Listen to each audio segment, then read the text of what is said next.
Has anyone ever called you complicated just because you think too much?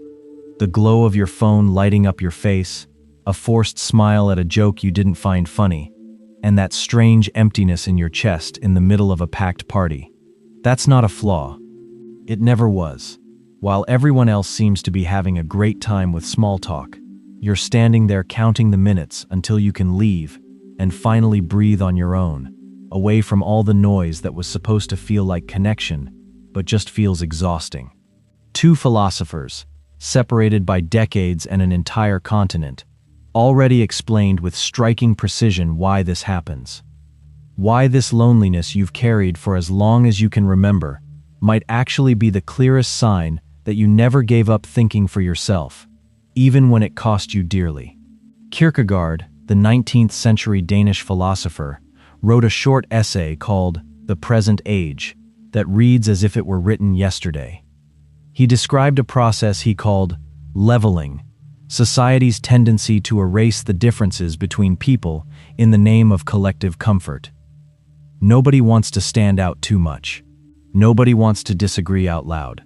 It's easier to repeat the opinion that's already circulating than to risk thinking for yourself and being exposed. Leveling doesn't ask you to be bad. It asks you to be the same. This doesn't happen because the people around you are bad people. It's a structural dynamic. Work was organized to function this way. Cities were designed for this, and entertainment is mass-produced to reward whoever repeats and punish whoever stands out. Nobody has to tell you to shut up. The entire environment was already set up so that staying quiet is the path of least resistance. Take a look at your own day. The credit card bill lands in your inbox. You pay it. You keep moving with the flow. Traffic grinds to a halt. Everyone honks in the same rhythm of irritation, and nobody stops to ask why they accept sitting frozen on an avenue for 2 hours. Talking about football doesn't wear most people out the way it wears you out. Talking about the weather doesn't either. There's something about these exchanges that sounds hollow to you, and nobody else seems to notice. Thinking too much, these days, is almost a social offense. Kierkegaard wrote this in a time without cell phones, without notifications flashing every minute. And yet, he already saw the mechanism with startling clarity. What he called the public, that abstract mass that has an opinion on everything without committing to anything, is almost a preview description of social media. A crowd of profiles repeating the same catchphrase, the same audio clip, the same outrage of the week, without anyone having to think too hard to take part. The algorithm didn't invent leveling. It just learned how to profit from it. Have you noticed how the most shared opinion is never the most original one? It's the most recognizable one. The one everyone was already thinking, just waiting for someone else to say it out loud first. Whoever disagrees too much, whoever overcomplicates a question that's supposed to be simple, gets looked at with suspicion. Better to stay quiet. Better to hit like and keep scrolling. You've probably felt this at a family lunch table, when someone throws out a ready-made opinion about politics, religion, or a relative's life, and everyone nods along at the same time, in an almost choreographed motion. And you, sitting there, chewing slowly, thinking of 3 counter-arguments you decide not to say out loud. Not because you're afraid, because you already know, from experience, that disagreeing in that moment would cost more than it's worth. That has a price. And you pay that price in silence, almost every single day. But that price isn't fixed forever. There's a way to stop paying it, and the full answer will come together later, when a German philosopher joins this conversation with a story about animals trying to keep warm in the cold. Hold on to that image, because it changes everything. It was this same Kierkegaard who wrote a line that still stings today. The crowd is untruth. Not because the people inside it are fake, but because, within a group, each individual gets diluted. No one alone carries the responsibility for what they think, because that responsibility gets spread out among everyone and, in the end, belongs to no one. That's why you can be surrounded by people at a party, in a work meeting, at a bar table full of laughter, and still feel that strange emptiness in your chest. You're not alone physically. You're alone because you're the only one there carrying your own opinion in your lap, while everyone else has already handed theirs over to the group. Think about an ordinary work meeting. Someone proposes an idea, and before everyone even fully understands what it's about, people are already nodding in agreement. Nobody wants to be the first to point out the obvious problem sitting right there in front of everyone. Collective silence isn't real agreement. It's fear, disguised as consensus. And you, who spotted the problem in 2 minutes, swallow the observation and walk out of the room, carrying a weight nobody else even noticed was there. This wears you down in a way nobody talks about openly. Physically, you're there, present, answering when spoken to. But inside, part of you checked out a long time ago, tired of pretending not to see what you see. I completely understand when you say you feel out of place in settings that are supposed to be fun. That feeling has a name, and it's not a character flaw. Kierkegaard gave a name to those who resist this process: the individual. In Danish, den enkelte, the one who refuses to disappear into the mass and chooses to take ownership of their own existence, with all the weight and responsibility that comes with it. That choice is never comfortable. Taking ownership of your own existence means giving up the protection of thinking like everyone else. And it means, more than once, leaving a place early when the mood there no longer makes sense to you. That hurts. But pain isn't a sign that something's wrong. The distance you feel from most conversations isn't a factory defect. It's the mark of someone who chose, even without realizing they were choosing, to carry their own mind instead of borrowing someone else's. There's a real social cost to that choice, and nobody should pretend otherwise. You've probably already noticed that being the individual, in the sense Kierkegaard described, doesn't come with applause. It comes with people calling you too complicated for a conversation that was supposed to be light. It comes with invitations that stop showing up, because at some point, it became clear you weren't going to fake interest just to keep the peace. That's not a punishment for being who you are. It's the market price of authenticity, in an environment that rewards quick adjustment more than it rewards slow, deep thinking. Kierkegaard never said this choice would bring instant comfort. He said it would bring truth. And truth, more often than not, stings before it sets you free. There's another concept from Kierkegaard that explains why so many people live perfectly content within shallowness, never feeling the discomfort you feel.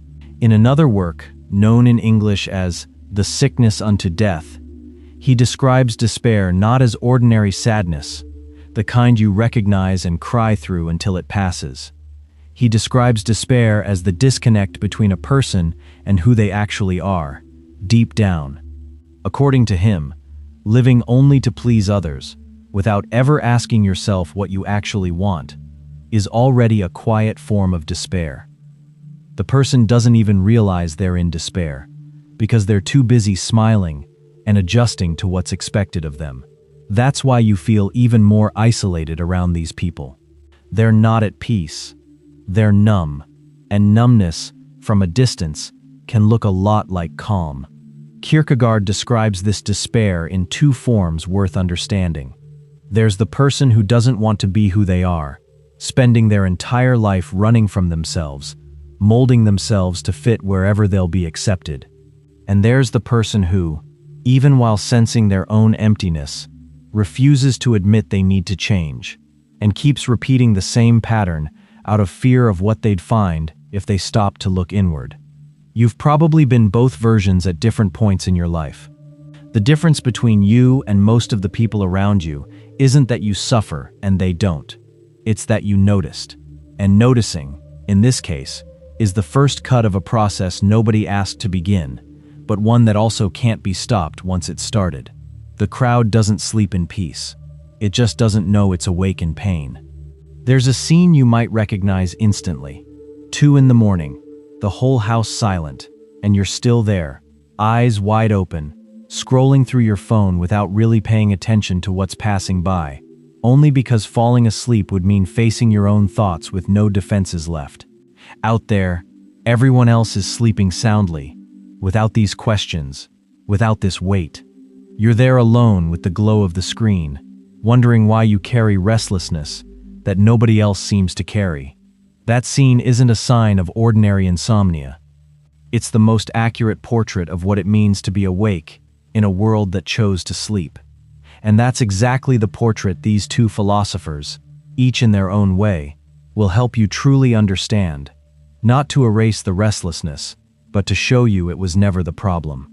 While Kierkegaard was explaining the problem from the crowd's side, decades earlier, on the other side of Europe, the German philosopher Arthur Schopenhauer had already written a short essay called On Solitude, part of his work Parerga and Paralipomena. His thesis is direct. The more value a person carries within themselves, the less they depend on others to feel complete. For Schopenhauer, the ability to be comfortable alone isn't a symptom of a social problem. It's a measure of inner wealth.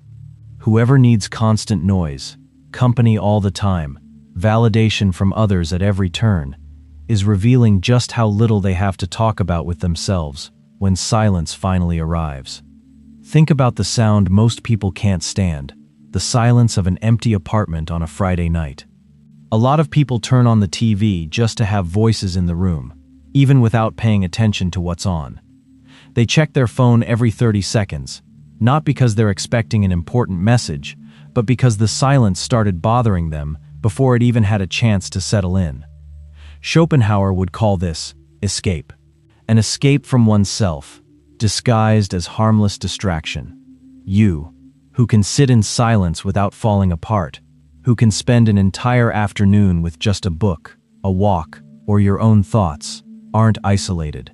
You're exercising a capacity that most people have lost, or never developed in the first place. He told a short story to illustrate this idea, and it became known as the parable of the porcupines. On a bitterly cold day, a group of these animals huddles together to share warmth. The closer they get, the more each one's quills prick the others. They pull apart. They feel cold again. They come back together, and they keep repeating this back and forth until they find the exact distance where they can stay warm without drawing blood. That's his metaphor for human relationships. Too close, and we hurt each other. Too far, and we freeze. And whoever is more sensitive to shallow contact, whoever has sharper quills, so to speak, needs more distance than average to avoid getting hurt. Think about a relationship that wounded you, not out of malice from the other side, but simply from too much forced closeness. That friend who demands a text back immediately. That partner who confuses intimacy with total fusion and gets offended when you ask for some time alone to breathe. It's not that you don't love these people. It's that even love, when it comes with zero distance, starts to hurt like a quill pressed against your skin. And the opposite hurts too, just more slowly, without anyone noticing right away. Whoever pulls too far away, out of fear of hurting or being hurt, ends up alone in the cold, missing the warmth they also need to survive. The balance is never fixed. It shifts from person to person, from phase to phase, and finding that exact point requires a kind of attention most people never learn to have with themselves, let alone with someone else. You're not antisocial. You just have quills that other people can't feel. Schopenhauer didn't stop there. For him, the greater a person's capacity for thought, the less patience they have for what's shallow, for the same tired conversations on repeat. That's not arrogance. It's simply what happens naturally. A mind that has already stopped to think about death, about the meaning behind what it does, about time slipping through its fingers, can't get as easily excited over office gossip. Where most people find entertainment, this kind of mind finds boredom. And the exhaustion you feel after 2 hours of small talk isn't you being difficult. It's your brain refusing food that doesn't nourish it. Notice the difference in energy between two types of conversation. One lasts 3 hours, covers something shallow, and you walk away drained, almost voiceless, as if you'd been carrying dead weight the entire time. Another lasts 20 minutes, covers an idea that actually matters to you, and you walk away with more energy than you started with, as if you'd finally eaten a real meal after a long fast. This has nothing to do with how many people are around you. It has to do with density. Schopenhauer said that boredom, for a developed mind, is almost a form of physical suffering, not because that mind thinks it's superior, but because it's already tasted something denser and can no longer fake satisfaction with the shallow stuff, no matter how hard it tries, no matter how much it forces itself to fit in. Put the two ideas together, and the whole picture comes into focus. Kierkegaard shows that the crowd demands the dilution of the self. Schopenhauer shows that a developed mind can no longer settle for less. Together, these two ideas explain why, sometimes, you feel wide awake while everyone around you is sleeping with their eyes open. But there's one more detail that completely changes what to do with this loneliness, and it's coming right up. Before that, though, you need to understand a distinction most people confuse their entire lives, and it might be the single most important point in this whole video. Schopenhauer made a point of separating two words we tend to treat as synonyms: loneliness and solitude. Loneliness carries the weight of punishment, as if it were something that happened against the person's will. Solitude is something else entirely. It's the natural environment where a superior mind can think freely, without the distortions that life in a group always imposes on whoever's inside it. The problem was never being alone. The problem is believing that being alone is abnormal. Notice your own discomfort when you spend a Saturday night at home. No plans, no invitations, just your own thoughts, and the sound of the fridge kicking on every once in a while. Part of you enjoys the silence. Another part starts judging itself, comparing against the party photos showing up in your feed. That judgment doesn't come from inside you. It comes from the leveling Kierkegaard described, the almost invisible idea planted in your head that being alone is a sign of social failure. It isn't. It never was. There's a huge difference between the loneliness that hurts and the solitude that soothes. And that difference lives entirely in your head, not in the situation itself. Two people can spend the exact same Saturday alone at home. One of them feels defeated, as if being punished for not being invited somewhere. The other feels relieved, like someone who's finally taken off tight shoes after standing all day. The scene is identical. It's the meaning each person gives it that changes everything. And that meaning can shift, little by little, with time and repetition, until the silence stops sounding like absence and starts sounding like space. Kierkegaard had an idea that hands power right back to anyone who feels different. The truth that actually matters isn't the one repeated by the majority. It's the one lived and personally claimed within your own experience. Thinking differently from the herd isn't a miscalculation. It's a sign that you're being truly yourself, functioning exactly as you should. This changes the question you ask about yourself. Instead of asking, "Why can't I think like everyone else?" the right question becomes, "Why would I even want to think like everyone else?" It's completely valid to feel that your convictions carry more weight precisely when nobody else agrees with them. That's exactly the moment they become truly yours, instead of a borrowed opinion. Think about how many times you've held back an opinion just because you disagreed with everyone else in the room. A different reading of a book everyone else praised without really thinking it through. A doubt about a decision the whole family considered obvious. An uncomfortable realization about someone everyone else idolized.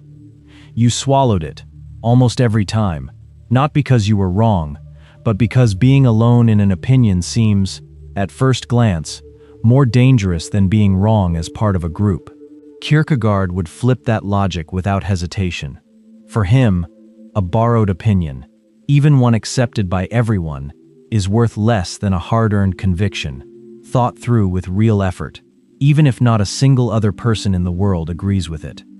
Kierkegaard described a defining moment he called the leap, the instant a person stops waiting for outside approval and chooses to take ownership of their own existence, along with all the doubts that come with it.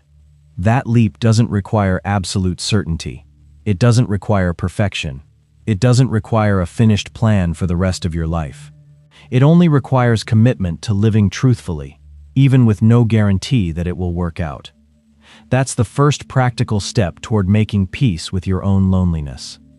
Stop treating it as a problem to solve, and start treating it as territory to inhabit, calmly, with no rush to fill it up with just any company.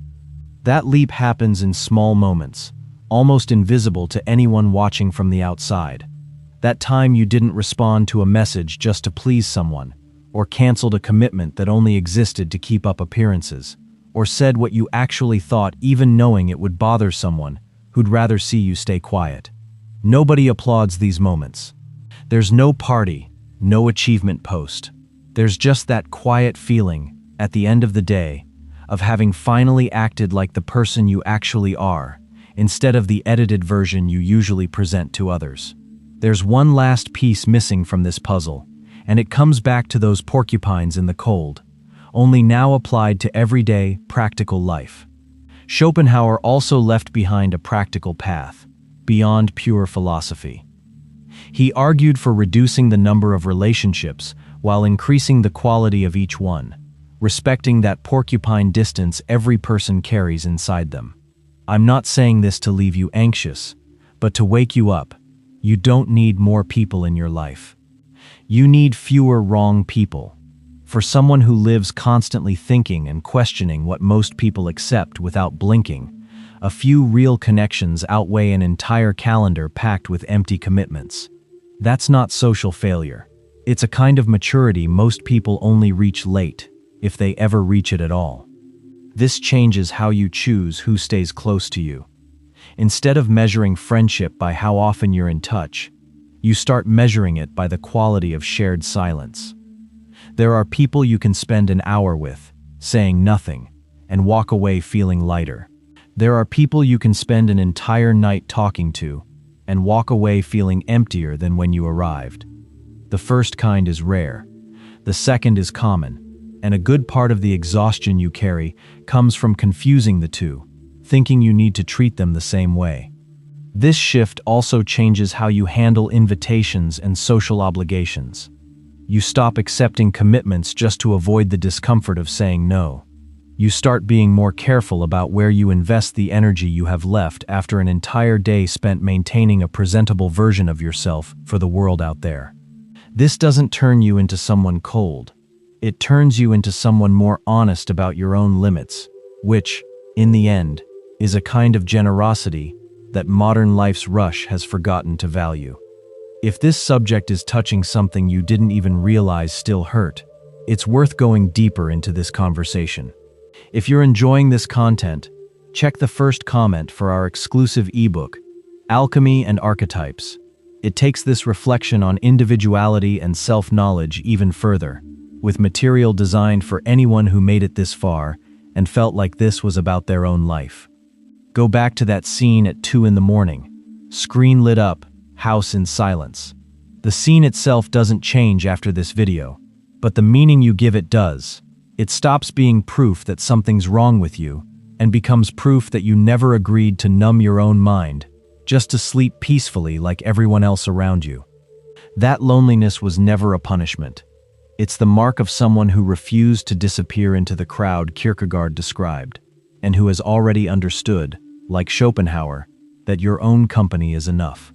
If you've made it this far feeling like these words were written with you in mind, maybe it's time to stop apologizing for your depth and start inhabiting it as identity, not as a burden. I know it's hard to hear this when the whole world seems to be asking for exactly the opposite, but the courage to exist on your own terms starts right here. In this exact moment, you decide to stop diluting yourself.